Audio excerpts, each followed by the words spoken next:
Hey there, everybody, and welcome to this video on reparenting the inner child. I'm your host, Dr. Dawn-Elise Snipes. In this video, we're going to review the concept of the inner child, identify the needs of the inner child, and explore strategies to reparent the inner child through developing secure attachment. So let's start out with a quick review for those of you who haven't watched the other videos on what the inner child really is. The inner child is composed of all of the memories and sort of lessons learned from childhood. These memories and lessons are supposed to help you accurately and effectively predict and respond to situations in the future. However, that's not always the case.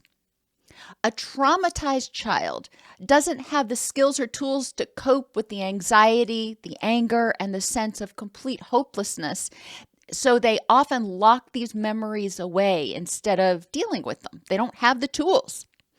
This often causes them to continue to hold on to those belief systems even when they're no longer accurate or helpful. So think of it kind of like holding on to a PC that is running Windows 95, okay?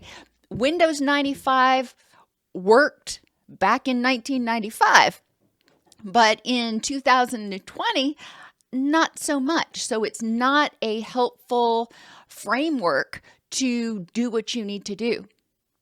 Reparenting the inner child helps you address the trauma and loss from the past and examine and adjust your beliefs about the past, present, and future as appropriate. So let's talk about how to do this now.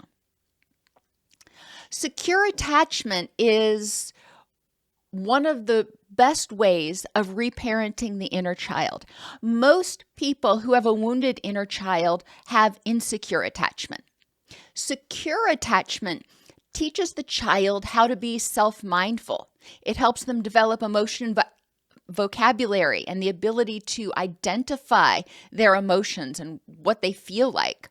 Distress tolerance skills, skills for emotion regulation and problem solving, communication skills, self-esteem, the ability to set and maintain boundaries, the ability to respect themselves and others, awareness of other people's thoughts, wants, and needs in addition to their own, so being sensitive to those around them.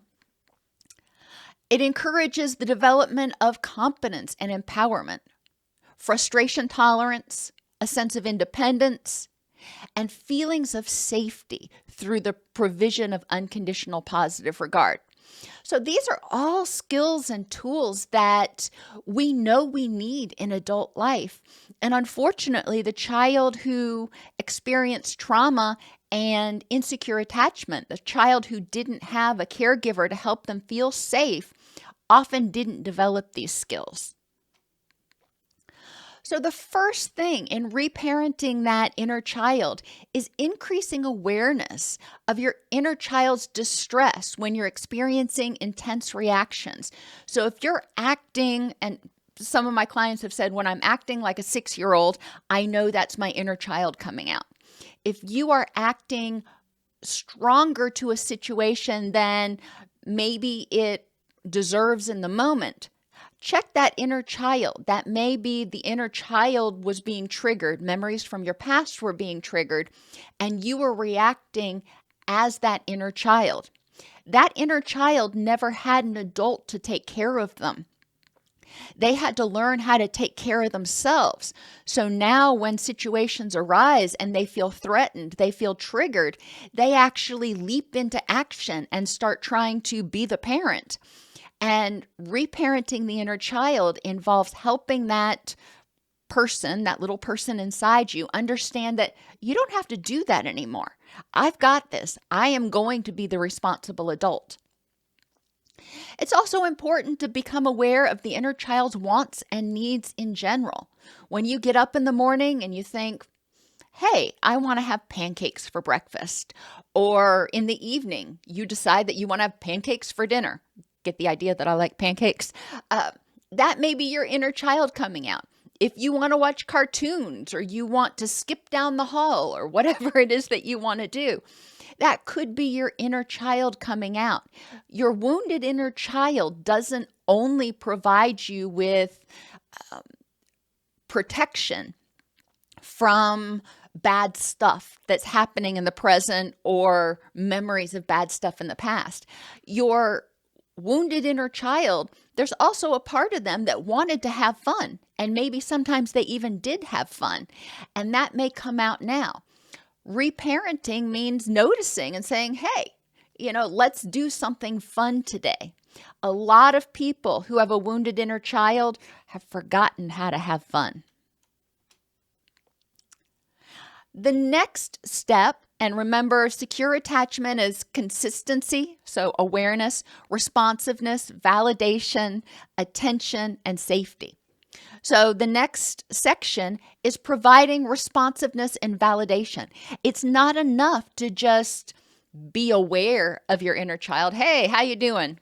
Great to see you. Okay, that's good to notice, but then you need to respond. The child doesn't know how to respond. The child doesn't have effective tools to respond. Remember all those things I went through in the previous slide.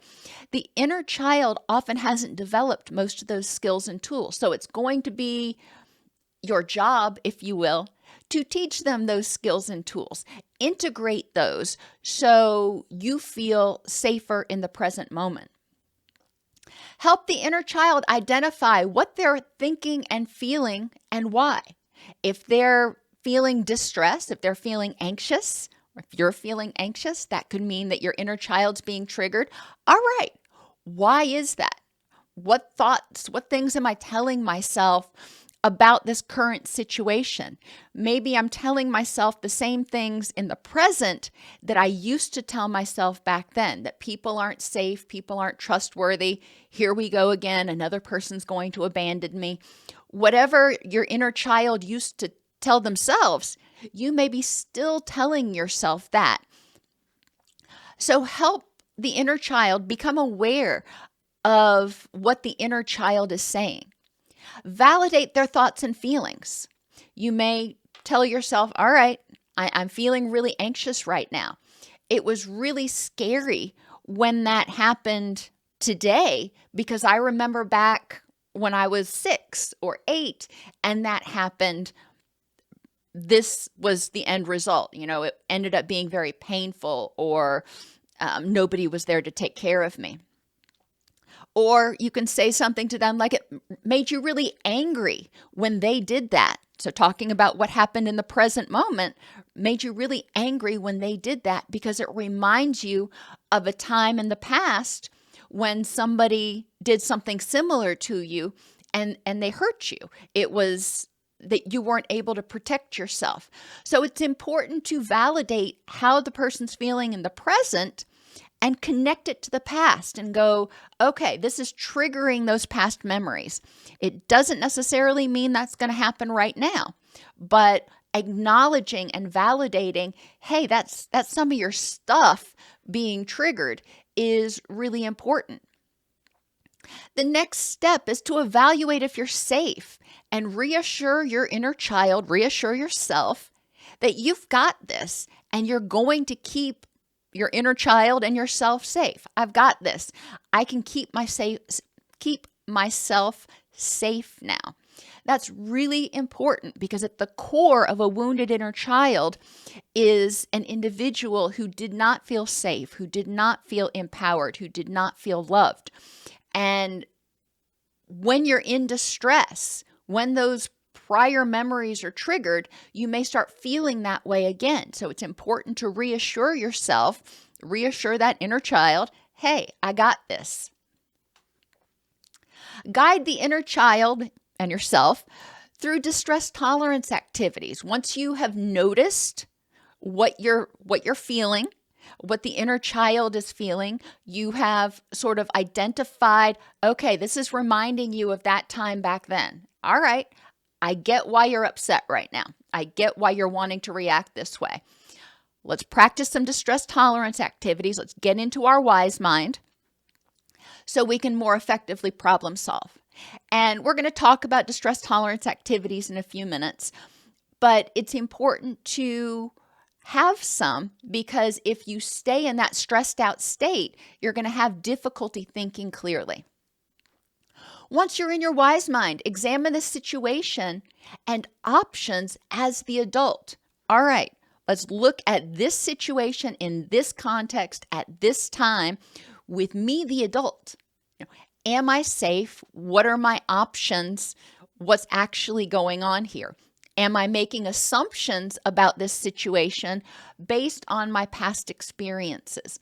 So it's time for you, the adult, to jump into action, to actually be the parent and let that inner child relax. Say, you know what? I'm not going to let anybody hurt you. I got this. Restructure cognitive distortions, especially ones that are extreme or overly personalized in language. There are 3 strategies for addressing cognitive distortions. Facts. What are the facts in the current context? At this point in time, what do you know? Not what are you assuming, not what are you feeling, not what are you fearing, but what do you know?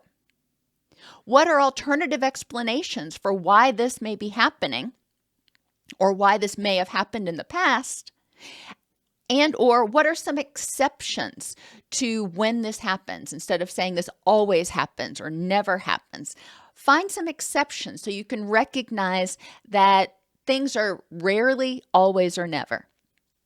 Some examples. The inner child may have learned that, quote, nobody is trustworthy. Remember, children think very dichotomously. Children up until about the age of 11 think in very all or nothing terms. So their memories, their schema, their self-talk is very all or nothing in nature. And it's up to you, the adult, to help them reframe that now and examine exceptions, examine the facts, examine alternative explanations. So nobody is trustworthy. You might examine the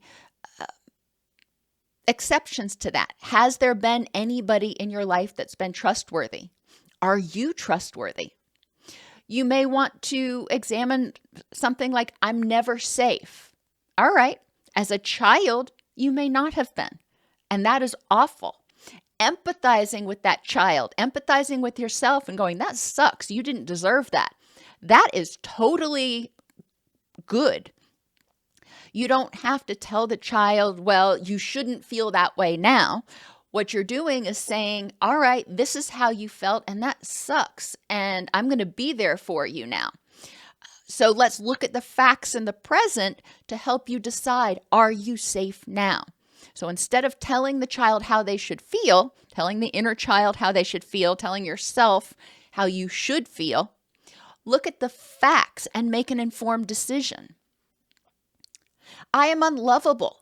A lot of wounded inner children did not get the responsiveness from their parents. Their parents didn't pay attention to them. Their parents didn't help them. Their parents criticized them a lot. So they internalized the message that they were unlovable. And it's important to reflect on that in the present and look back on it and go, is there another explanation for why my caregiver was harsh, was insensitive, was unresponsive to my needs? And as adults, a lot of times we can look back and go, yeah, my parent was a hot mess. Okay. That doesn't mean the child deserved that. And we want to make sure to empathize with the child that was completely unfair and help the child examine, what do you believe? Do you believe, looking back at this, with fresh eyes, if you will, or with grown-up eyes, do you think that you were unlovable? Do you think that your caregiver did this because they didn't love you or because they were that broken? And that can help people start restructuring their personal self-talk and exploring and maybe understanding the past from a different perspective. In terms of responsiveness and validation, what we just talked about was kind of handling the stressful situations. We also want to proactively and preventatively help the inner child start developing that emotional intelligence. Help the child. Begin with yourself. Observe and describe what different emotions look and feel like in yourself. When I'm happy, when I'm sad, when I'm scared, when I'm curious, what do those things look like and feel like to me? That's important because that is not a skill we really are born with. And children, especially from unresponsive caregivers, may not ever learn how to identify what they're feeling. They just feel ick, or they can't put a word on it, but they act based on it. They act out of fear. They act out of anger.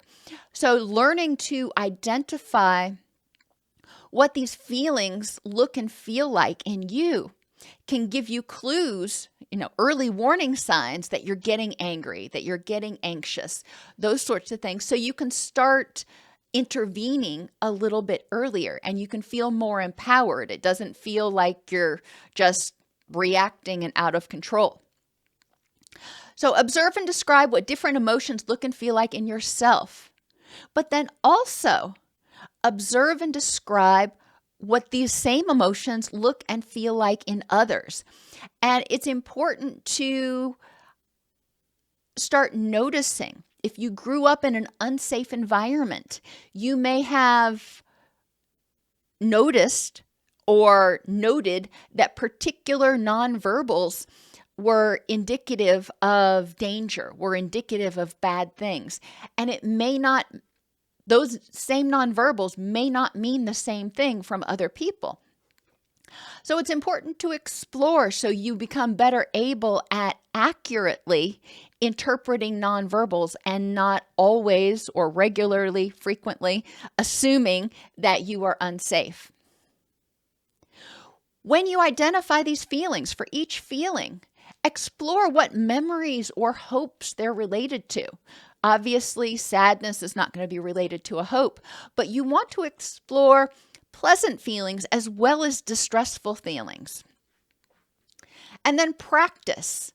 Regularly practice stopping and noticing how you're feeling, noticing and identifying those emotions in yourself and others.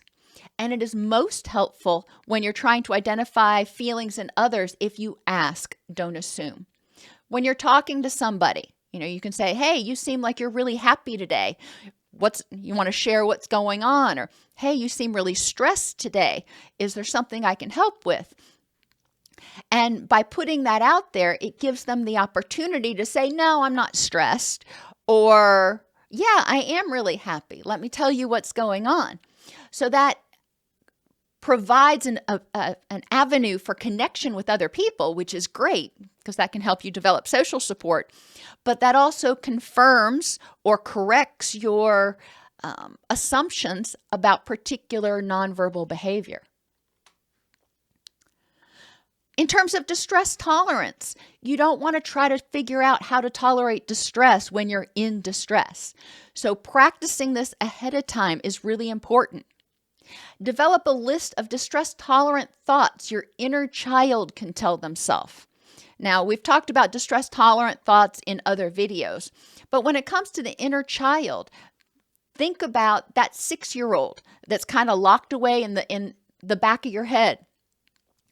Encourage them to tell themselves, I am safe now, or my adult self is going to protect me now.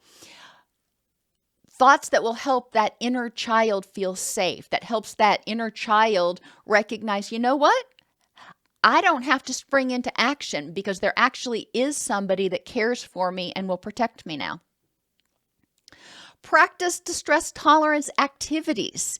And for some, breathing actually is not helpful because it promotes dissociation. So know for yourself, when you practice that slow, deep breathing, inhale for 4, hold for 4, exhale for 4, hold for 4. Does that trigger your vagus nerve and help you actually relax and calm down? Or does it trigger dissociation? If it triggers dissociation, then that's not what we want to do right now. Grounding is an alternative. And in grounding, when you're feeling distress, you say, okay, I'm going to notice. I'm going to turn my attention to something else. I'm going to notice 5 things that I see, 4 things that I hear, 3 things that I smell, 2 things that I can feel, 1 thing that I taste. That helps you stay grounded in the present moment, but it distracts you from those distressful thoughts that you may have been experiencing. And unhooking is another activity that you can practice. And this is one that children, in real life children also like practicing, because unhooking means unhooking the feeling or thought from yourself. It doesn't have to be part of you. So it's something out here. I'm having this thought. I'm having this feeling. Now, what do I do with it? And you can actually practice doing that, holding a little squishy ball or something and say, okay, this is the feeling. Now, what am I going to do with it?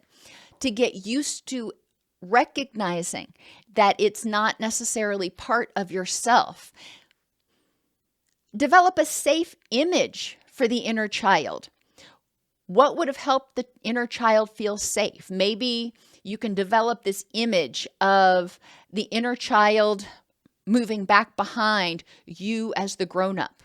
Or maybe the inner child develops this image of a force field around them that protects them when you're around. Whatever it is, but the child should be part of that image, helping them see themselves as safe from harm in the present moment. And finally, you can identify sensations that sort of what I call wake up the adult you.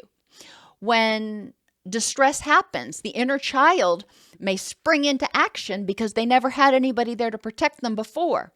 Sensations like cold or smells or sounds can wake up the adult you and say, all right, that's right. These are the things that I like as an adult. I'm an adult. I got this now. For me, if you've watched my other videos, you know that coffee is one of my big things. So smelling coffee, I'm like, oh, that smells good. That wakes up my adult self to start paying attention. But these are things that you can identify and practice before you're in extreme distress. Emotion regulation is another skill. Identification is not everything. You identify it, then what do you do with it? Distress tolerance does not regulate the emotion. It just gives you a timeout, so to speak, so until some of those stress hormones can bleed off and you can get into your wise mind. Emotion regulation is when you say, okay, what strategies and tools can I use to manage this emotion? When I feel angry, anger is a natural emotion. How can I regulate it? When I feel angry, what can I do to address it? When I feel sad, what can I do to address it? Or maybe just sit with it. Emotions are not necessarily, emotions aren't bad things. They're natural reactions. Figuring out what the emotion is telling you. Anger and anxiety tell you that there might be a threat. Depression may indicate that you're exhausted and you're overwhelmed and feeling hopeless, or it could indicate that you lost something important. But recognizing what those emotions represent and ways to cope with them can be helpful. And then problem solving. Emotion regulation means helping you deal with the emotions, but whatever triggered the emotion, the problem still probably needs to be solved. And I use the ABCDEs for problem solving. Assess the situation. What are the facts in this situation at this time? B, brainstorm solutions. C, consult with others. Reach out to others. Your inner child, your adult self, you're not necessarily on your own, reaching out to others, whether that's another significant other in your life or going online to reputable sources. Sometimes you can find information that you need that you didn't have before. So assess, brainstorm, consult, decide on a solution, try it out, and then evaluate the effectiveness. If it's working, great, keep doing it. If it's not working, okay, let's go back to the drawing board and choose one of the other options. Communication skills is another thing that a lot of people with wounded inner children need to develop. They didn't learn how to be assertive when they were growing up. Either people stomped all over their boundaries and were aggressive and told them what to do, what not to do. You're supposed to be seen and not heard, or maybe not even seen or heard. They got all kinds of aggressive or discounting messages. They didn't learn how to be assertive. Assertiveness is a skill where we say, my thoughts, wants, and needs are equally as important and valid as your thoughts, wants, and needs. Using active listening. Listen to that inner child and validate their thoughts, wants, needs, and behaviors. Okay, your thoughts in this situation and the way you reacted in this situation. I get it. I may not like it, but I see why that might have happened. I get it. Express as the adult your thoughts, wants, needs, and alternatives. Okay, I was acting from the place of my inner child. As an adult, what are my thoughts, wants, and needs in this situation? Maybe it's not to run out. Maybe it's not to throw a temper tantrum. Okay, what alternatives do I have right now? What do I want in this situation? Avoid shoulding the inner child. Instead, explore with them how to improve the next moment. What is it that you need from me right now to feel safe? So thinking to yourself, if you're starting to feel anxious, if you're starting to fear abandonment or whatever it is that's triggering your distress, think to yourself, what is it that I can do? What do you need from me in order to feel safe? You can also evaluate the pros and cons of the current thoughts or actions. Instead of telling your inner child, you shouldn't feel that way, this is different, get over it. Okay, this is how you feel. This is what you're thinking. Let's examine, using the facts, let's examine the facts in the current context and see if that's how you still want to feel or how you still want to think. So you're empowering that inner child, and instead of shutting them down, you're saying, okay, let's look at it together. Attention is another aspect of secure attachment, and this is proactive attention. I want to spend time with you because you're worth it.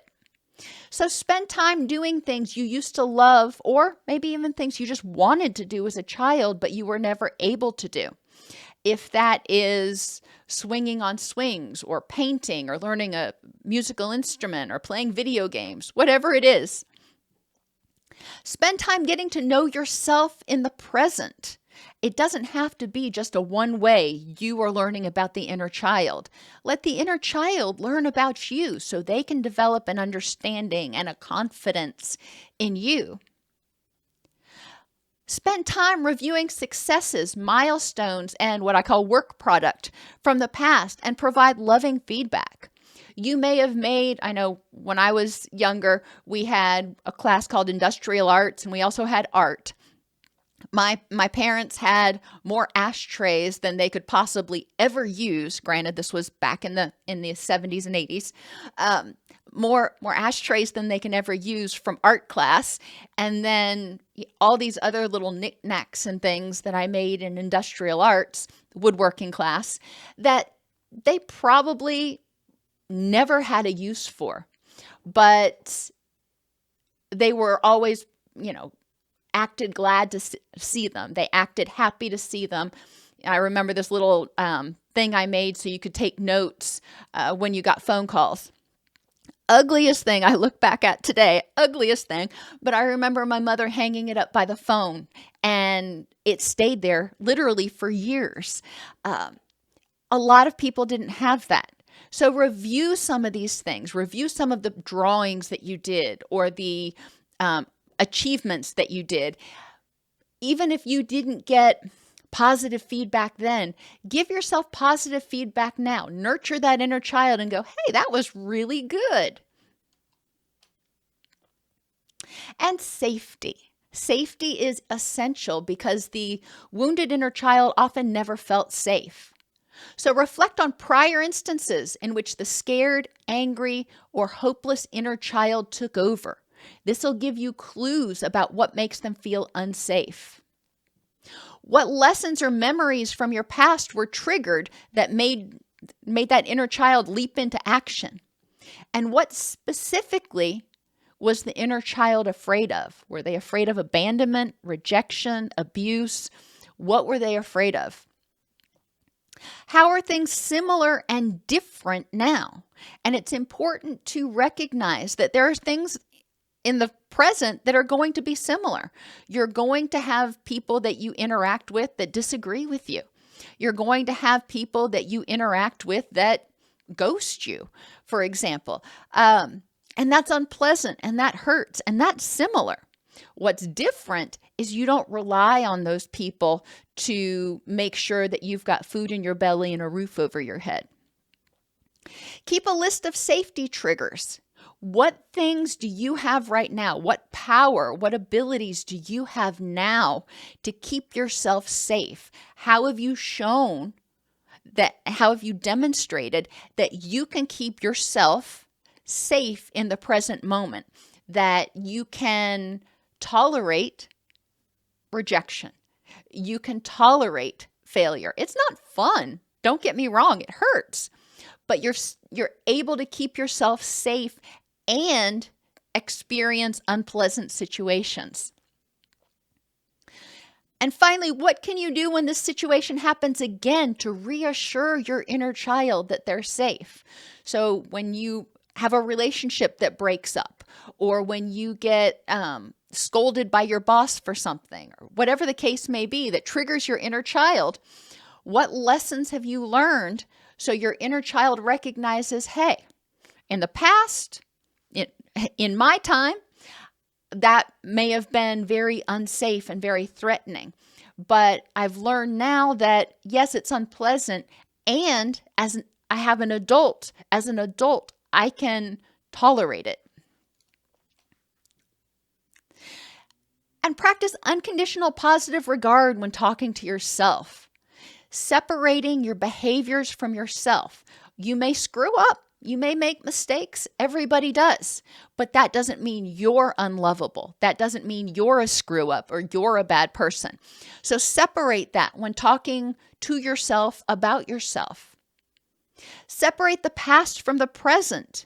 You may have made a lot of mistakes in the past. You may have behaved in ways in the past that you're not proud of in the present. Okay, those are behaviors. You were deserving of love. You were coping the best way you could or responding the best way you could. It doesn't mean you continue to have to do that now. As people, as humans, we evolve, we change, we grow.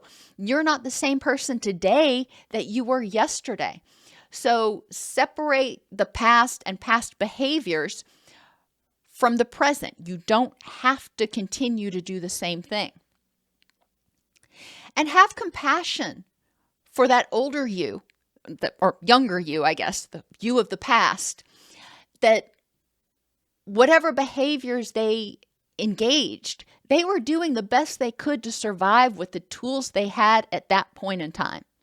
You didn't willfully try to create drama or problem in your life. And as I mentioned earlier, make sure to keep those cognitive distortions in check so you're not falling into the habit of using extreme language, over-personalizing, or mind reading, assuming you know what people are thinking or what their intentions are. If these videos are helpful for you, help us continue our mission of making practical tools available to everyone by donating at docsnipes.com/donate. Become a paid member of the YouTube channel at docsnipes.com/YouTube, or purchase a super thanks on videos that are particularly helpful. Reparenting the inner child basically means unlocking and processing those old messages and memories and adjusting your schema or your belief systems as needed. Your belief about others, your belief about yourself, your belief about the world. There are many different ways to address the inner child or your past memories, but ultimately, recovery means processing the grief and trauma and creating a sense of safety, empowerment, and self-compassion in the present.